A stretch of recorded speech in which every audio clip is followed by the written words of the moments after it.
Assalamualaikum warahmatullahi wabarakatuh. Perkenalkan, nama saya Khorinisa Rizky Utabi, kelas 12 IPA 3, absen 15.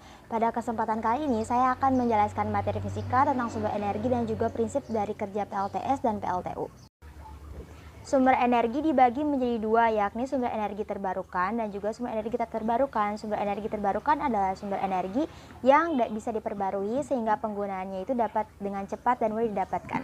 Sumber energi terbarukan ini ketersediaannya tidak terbatas dan dapat dimanfaatkan secara terus-menerus.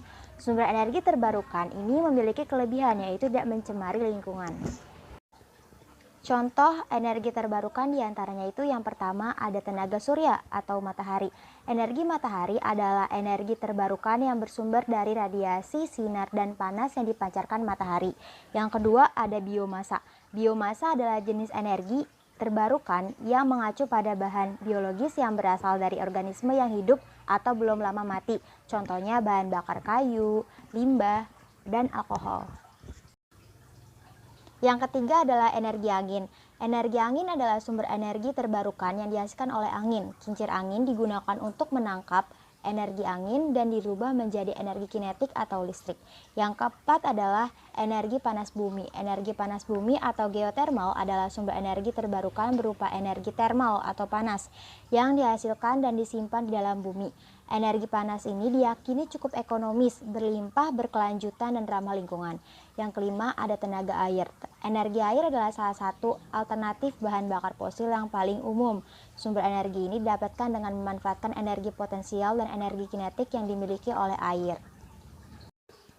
Selanjutnya ada sumber energi tak terbarukan. Sumber energi tak terbarukan yaitu sumber daya alam yang tidak dapat diperbarui. Artinya ketersediaan di alam ini terbatas karena proses pembentukannya yang memerlukan waktu yang lama.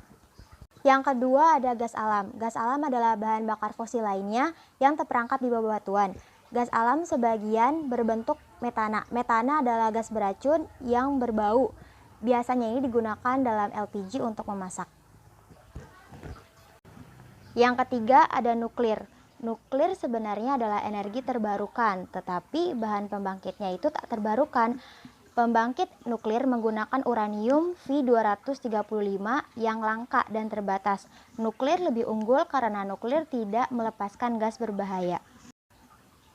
Yang keempat ada bahan bakar fosil yang sering disebut dengan minyak bumi. Bahan bakar fosil ini berbentuk cairan. Minyak bumi terperangkap di bagian lapisan batuan bawah bumi. Untuk mengambil fosil ini sendiri harus digunakan dengan cara pengeboran. Bahan bakar fosil ini sering digunakan untuk bahan bakar kendaraan. Selanjutnya saya akan menjelaskan apa itu PLTS dan prinsip kerjanya. PLTS atau pembangkit listrik tenaga surya adalah suatu sistem yang digunakan untuk menghasilkan energi listrik dengan memanfaatkan energi surya atau panas dari matahari yang diserap oleh panel surya melalui proses fotovoltaik. Prinsip kerja PLTS yaitu sistem sel surya yang digunakan di permukaan bumi terdiri dari panel sel surya, rangkaian controller pengisian, dan aki 12 volt yang maintenance free. Panel surya merupakan modul yang terdiri beberapa sel surya yang digabungkan dalam hubungan seri dan paralel, tergantung ukuran dan kapasitas yang diperlukan. Yang sering digunakan adalah modul sel surya 20 watt atau 30 watt. Modul sel surya ini menghasilkan energi listrik yang proporsional dengan luas permukaan panel yang terkena sinar matahari. Rangkaian controller pengisian aki dalam sistem sel surya itu merupakan rangkaian elektronik yang mengatur proses perangkaian akinya. Controller ini dapat mengatur tegangan aki dan selang tegangan 12 volt plus minus 10%. Bila tegangan turun sampai 10,8 volt, maka controller akan mengisi aki dengan panel surya sebagai sumber dayanya.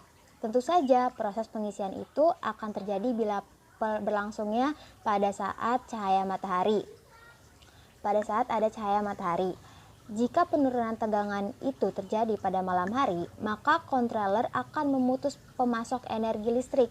Setelah proses pengisian itu berlangsung selama beberapa jam, tegangan aki itu akan naik. Bila tegangan aki mencapai 13,2 volt, maka controller akan menghentikan proses pengisian aki itu. Yang selanjutnya saya akan menjelaskan tentang PLTU dan prinsip kerjanya. Seperti diketahui bahwa PLTU batubara adalah salah satu pembangkit terbesar yang dikembangkan oleh pemerintah Indonesia melalui PLN guna mengatasi kekurangan pasokan listrik dan juga mengurangi ketergantungan BBM pada PLTD. Prinsip dari kerja PLTU ini yang pertama, air diisikan ke boiler hingga mengisi penuh seluruh luas permukaan pemindah panas. Di dalam boiler, air dipanaskan dengan gas hasil pembakaran bahan bakar dan udara sehingga berubah menjadi uap. Yang kedua, uap hasil produksi boiler ini diarahkan untuk memutar turbin sehingga menghasilkan daya mekanik berupa putaran. Yang ketiga, generator yang dikopel langsung dengan turbin berputar menghasilkan daya mekanik berupa putaran. Yang keempat, uap bekas keluar turbin masuk ke kondenser untuk didinginkan dengan air pendingin agar berubah menjadi air.